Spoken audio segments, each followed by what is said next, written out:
Assalamualaikum warahmatullahi wabarakatuh. Halo teman-teman semuanya. Perkenalkan, nama saya Tessa Falahia Endang. Di sini saya akan menjelaskan terkait aplikasi bioteknologi dalam bidang militer dengan dosen pengampu Ibu Ina Rosdiana Lesmana Wati MSI dan juga Ibu Dede Cahyati Sahrir MPD.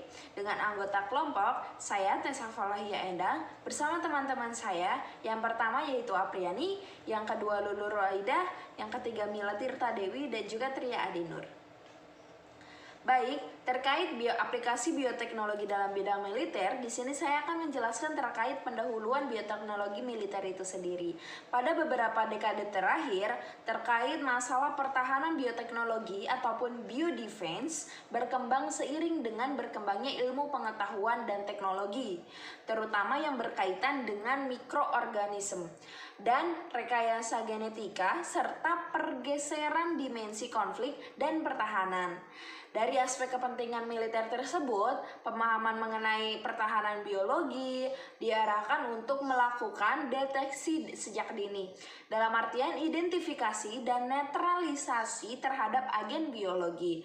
Nah, pengembangan vaksin untuk bakteri dan virus, lalu pengembangan antidotum dalam artian diiringi bersama antitoksin untuk menangkal racun dan juga toksin mikroba dan aerosol spray untuk toxic biological agents. Nah, di sini salah satunya dari Direktorat Jenderal Potensi Pertahanan Kementerian Pertahanan yang menyatakan bahwa pertahanan biologi adalah upaya untuk mempertahankan keamanan, baik itu keamanan negara dari kemungkinan ancaman yang berasal dari penyalahgunaan bahan-bahan biologi, pengertian tentang pertahanan biologi, dan juga seringkali tidak dapat dilepaskan dari adanya ancaman bioweapon dan biological warfare. Nah, di sini karena adanya upaya pertahanan biologi merupakan respon dari kekhawatiran terhadap adanya penggunaan senjata biologi. Nah, poinnya yaitu permasalahan utama dari sini yang menyebabkan Nubika menjadi ancaman yang sangat mengerikan adalah terkait dampak yang bersifat massal dan juga terkait dengan berbagai bidang kehidupan yang sangat luas atau biasa disebut Ipolek Sobsbud Hankang. Senjata nuklir yang terkenal demikian sangat dahsyatnya ternyata masih kalah dahsyat oleh agensi biologi atau biological agent, karena bahan-bahan tersebut dapat memperbanyak diri, terdapat di mana-mana dan juga dapat jatuh ke tangan siapa saja. Adapun pengertian dari senjata biologi itu sendiri adalah senjata biologi adalah senjata yang menggunakan mikroorganisme patogen, bakteri, virus, atau organisme penghasil penyakit lainnya, dan juga sebagai alat untuk membunuh, melukai, atau melumpuhkan musuh. Nah, dalam artian di sini pengertiannya lebih luas. Senjata biologi tidak hanya berupa organisme patogen, namun tetapi juga ada yang berupa toksin berbahaya yang dihasilkan oleh organisme tertentu.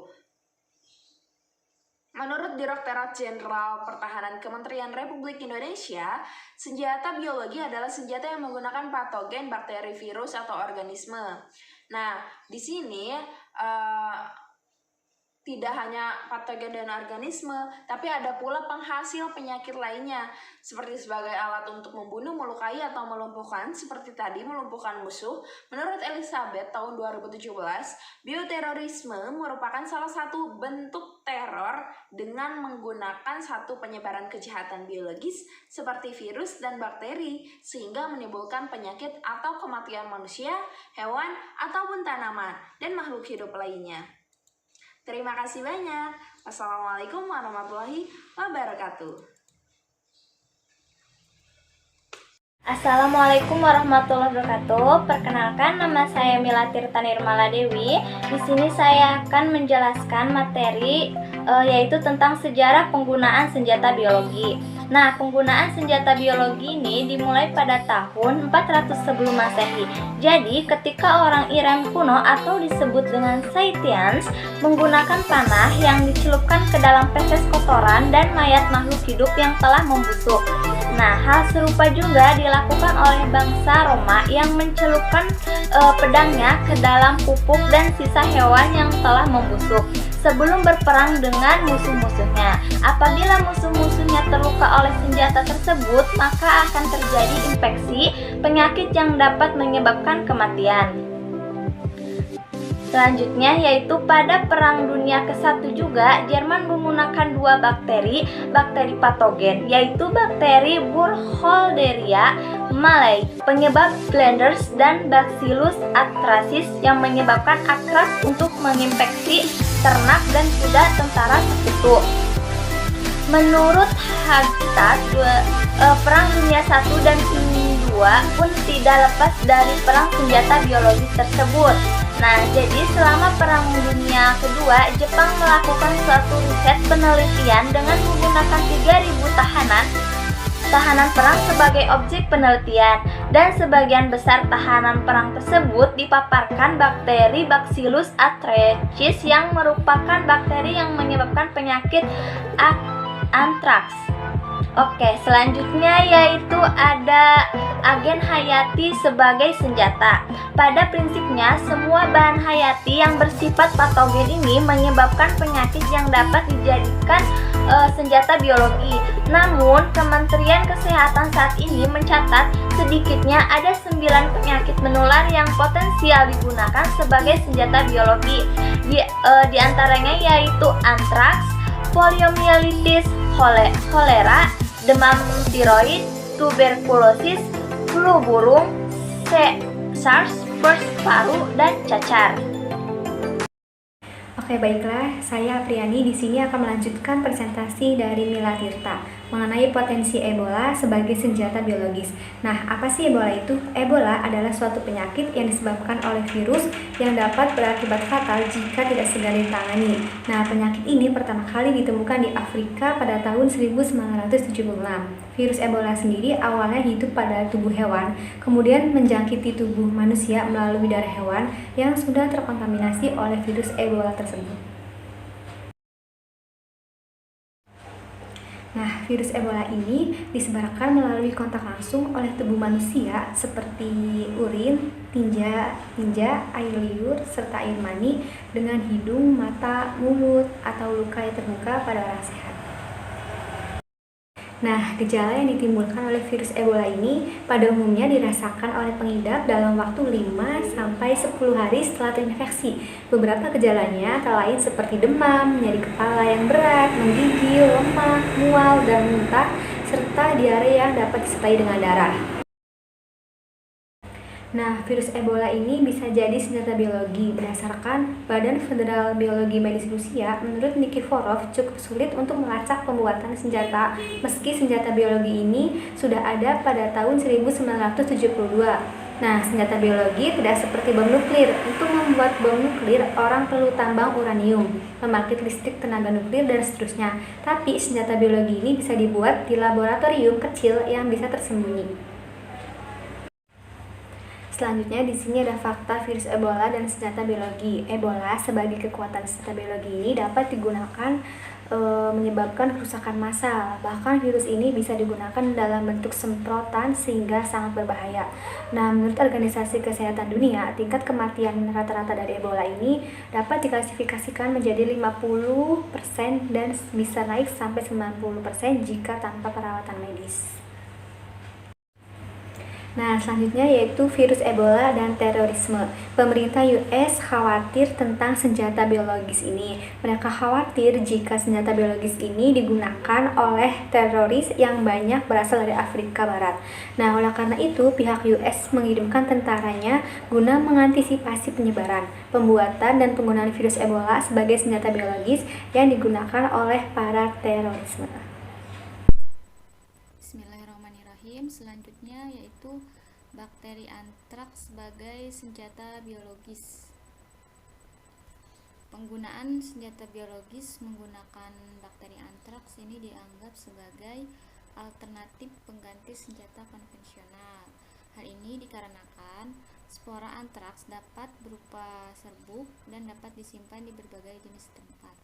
Kelompok yang paling beresiko dan rentan untuk menyalahgunakan bakteri antraks sebagai senjata biologis adalah kelompok terorisme, staf atau teknisi di laboratorium yang memiliki isolat antraks. Antraks ini disebabkan oleh bakteri Bacillus anthracis yang merupakan penyakit zoonosis yang memiliki daya rusak tinggi dan mematikan. Berbagai ternak, sapi, kerbau, domba, kambing, dan burung unta maupun manusia, antraks seringkali dikelirukan sebagai penyakit yang disebabkan oleh virus. Padahal sebenarnya antraks disebabkan oleh bakteri Bacillus anthracis. Nah, bakteri ini memiliki bentuk yang mirip rantai dengan ujung persegi, termasuk ke dalam bakteri gram positif dengan ukuran 1 sampai 1,5 dikali 3 sampai 5 mikrometer. Bersifat anaerob, tahan terhadap keadaan tanpa oksigen, kemudian memiliki spora. Nah, spora inilah yang membuat bakteri ini bisa bertahan dalam lingkungan yang ekstrim sekalipun. Spora ini tetap bertahan walau dalam kondisi yang kering, lembab, panas, tinggi maupun dingin yang rendah. Bahkan di dalam tanah, spora antraks akan bertahan hidup sampai 40 tahun lamanya. Kemudian bakteri antraks sebagai senjata biologis. Nah, ini memiliki daya penghancur yang bersifat massal dan berefek dalam jangka waktu lama. Karena bakteri antraks ini menghasilkan spora yang tahan panas kurang lebih 70 derajat Celcius, sinar ultraviolet, disinfektan, dan cekaman lingkungan lainnya. Bakteri ini dapat bertahan hidup dalam air selama 2 tahun, dalam susu selama 10 tahun, dan lebih dari 70 tahun pada benang wol. Secara alamiah, antraks memiliki sifat yang tidak menular antar manusia. Kondisi tersebut berbeda halnya apabila ada kejadian antraks yang disebabkan dengan sengaja oleh seseorang dengan menebarkan spora antraks ke sebuah wilayah tertentu. Spora antraks dapat disebarkan di berbagai tempat tanpa menggunakan media pembawa khusus. Sifatnya yang mudah berterbangan dan dapat menyebar mudah di air, merupakan suatu kelebihan spora antraks untuk disebarkan tanpa diketahui oleh siapapun. Kematian manusia karena menghirup spora antraks sangat tinggi, yaitu sekitar kurang lebih 90%. Nah, kemudian ini ada poster dari liputan6.com yang berjudul Misteri Senjata Biologis Korut, Korea Utara. Penemuan antibodi antraks di tubuh tentara Korut yang membelot memunculkan dugaan bahwa negara itu tengah mengembangkan senjata biologis.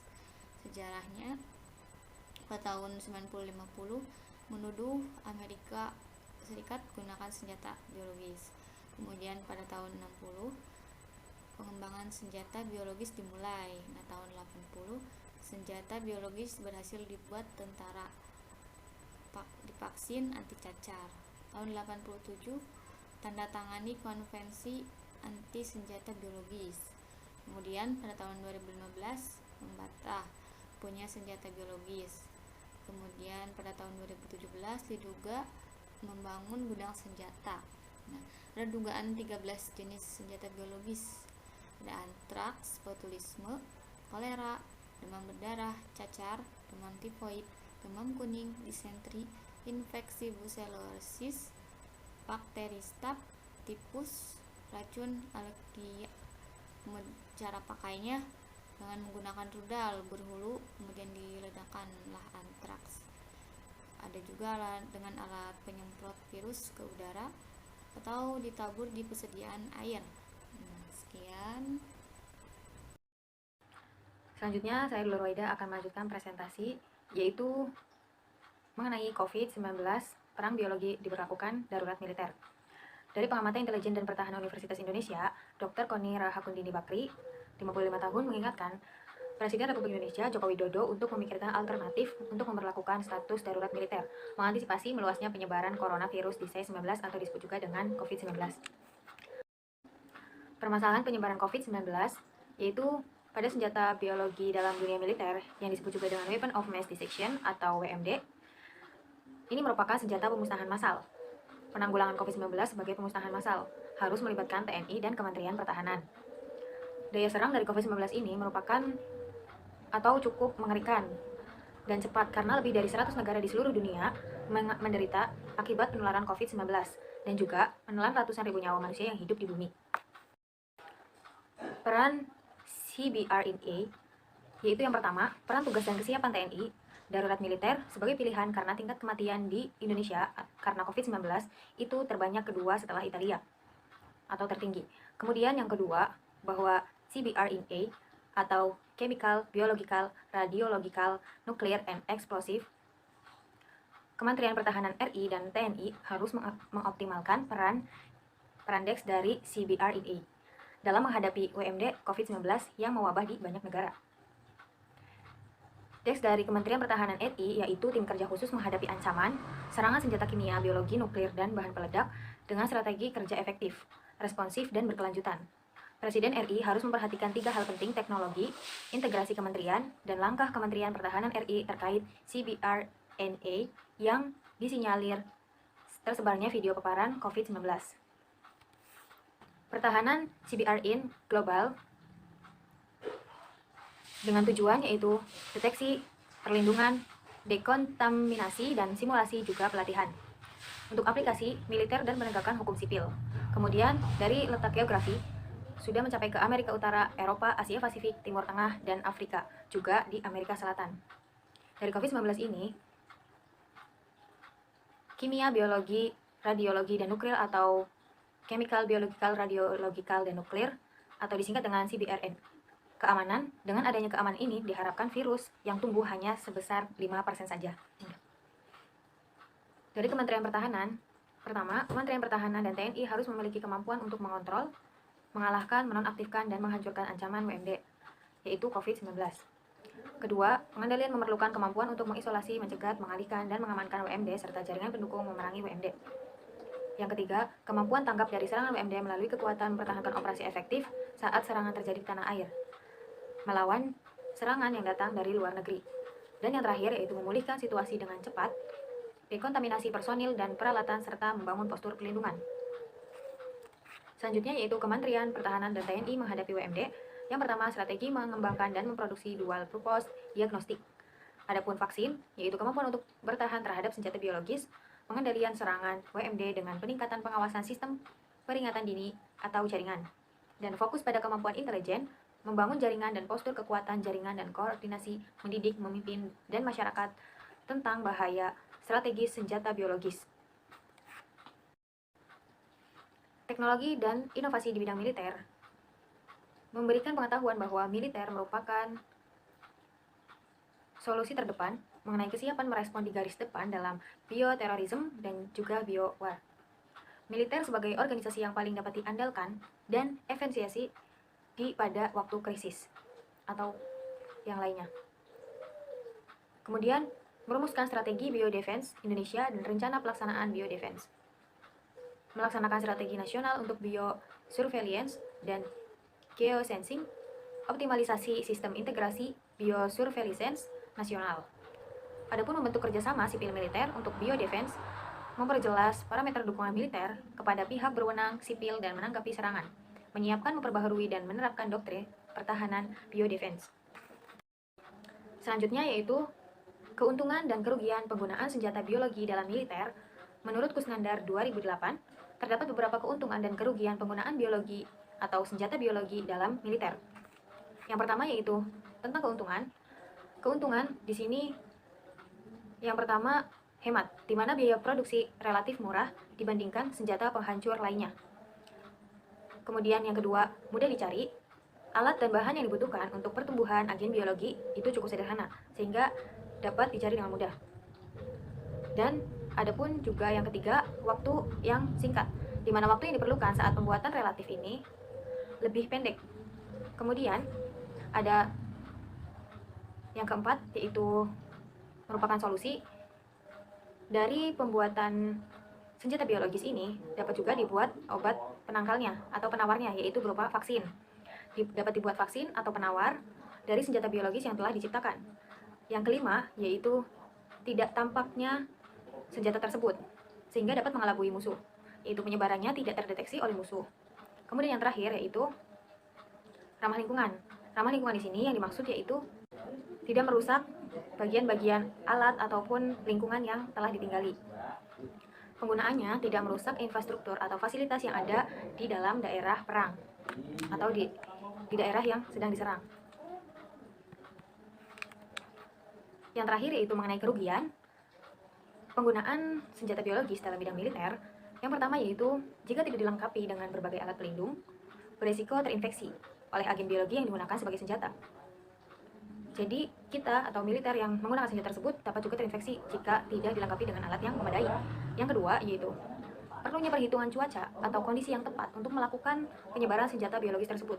Karena seperti yang tadi saya bilang atau saya katakan bahwa tidak cukup alat yang dilengkapi maka akan berakibat fatal. Begitu juga dengan waktu. Jika waktu tidak sesuai dengan cara kerja dari senjata biologis ini, maka akan berakibat fatal juga. Kemudian yang ketiga yaitu beberapa agen biologi bertahan lama di lingkungan, seperti contoh yaitu spora, bacillus, anthracis, di mana daerah yang telah diinfeksi tidak dapat dihuni. Dari bakteri ini yang dapat bertahan hidup cukup lama di daerah tersebut, maka daerah tersebut tidak dapat dihuni lagi oleh militer atau tentara untuk dihuni dalam medan perang. Jadi harus pindah di media lain atau di tempat lain karena dapat terpapar atau terinfeksi dari bakteri tersebut atau agen biologis tersebut. Kemudian yang keempat yaitu yang terakhir yaitu beberapa jenis rentan terhadap radiasi matahari atau perubahan cuaca sehingga menjadikan agen biologi terinaktivasi dan tidak berfungsi dengan baik. Selain berakibat fatal bagi manusia atau bagi para militer, namun juga kesalahan ini di waktu yang tidak tepat. Jika terpapar sinar matahari, maka senjata biologis ini tidak akan berfungsi atau agen biologis ini tidak dapat berfungsi, terinaktivasi, sehingga menjadikan agen tersebut tidak hidup atau mati karena terpapar sinar matahari. Sekian dari saya, terima kasih. Wassalamualaikum warahmatullahi wabarakatuh.